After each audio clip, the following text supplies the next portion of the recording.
В последние годы Монголия активно развивает легкую промышленность, сельское хозяйство, IT и инфраструктуру. На сегодня это государство считается активно развивающейся страной по Азии. Здесь также развита угледобывающая отрасль. Кстати, самое крупное горнорудное предприятие по всей Азии расположено именно здесь, в Монголии. Предприятие называется Эрденет, и с деятельностью данной компании сегодня ознакомился президент Садыр Джапаров. Компания находится в 340 километрах от главной столицы Улан-Батора. Президент Садыр Джапаров осмотрел карьер и фабрику предприятия, где производят медно-молибденовый концентрат, экспортируемый за рубеж. Кыргызская делегация в целом ознакомилась с опытом Монголии в использовании передовых технологий по извлечению меди из руды месторождения Эрденет.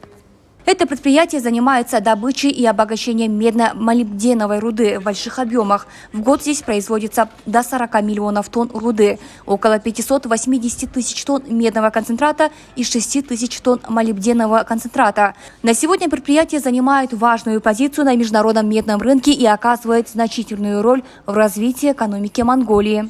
Рудник очень интересный, производит концентрат меди, саму медь, а также железо, и экспортирует всю эту продукцию в Китайскую Народную Республику. У компании имеются большие планы по вертикальной интеграции предприятия. Другими словами, вместо того, чтобы просто продавать концентрат, монгольская сторона уже начинает инвестиции для того, чтобы производить трубы и прокатные листы из этой самой же меди.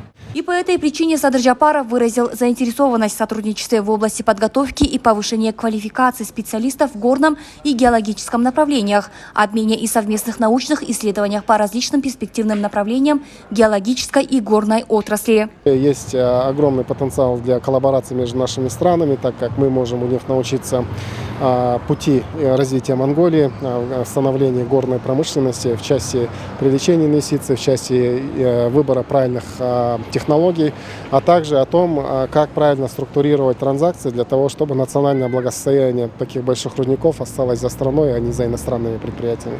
На сегодня кыргызская сторона вынуждена перерабатывать собственную руду за рубежом. При этом нам будет выгодно построить собственную современную фабрику для переработки и извлечения меди и других полезных компонентов. Это значительно повлияет на доходную часть бюджета, потому что особое место в экономике Кыргызстана, как и в экономике Монголии, занимает горнорудная отрасль. Мы ознакомлены с тем, что Кыргызская республика имеет свои большие залежи, месторождения золота и серебра. Мы обменялись мнениями о том, как нужно работать над увеличением эффективности разработки месторождений. Проработали и другие вопросы. Например, как сделать концентрат продуктивным, чтобы предприятие заработало лучше. Кыргызстан имеет большой потенциал в данной отрасли, в связи с чем имеется заинтересованность в изучении богатого опыта Монголии в этой сфере. И по этой причине президент Садыр Джапаров предложил руководству завода Эрденет совместно с компонентными структурами Кыргызстана обдумать сферы взаимодействия по направлениям, представляющим взаимный интерес для сторон. Естественно, как и любое месторождение, углубление всегда содержание. Предприятие функционирует с 1973 года. Монголия создала его совместно с Советским Союзом.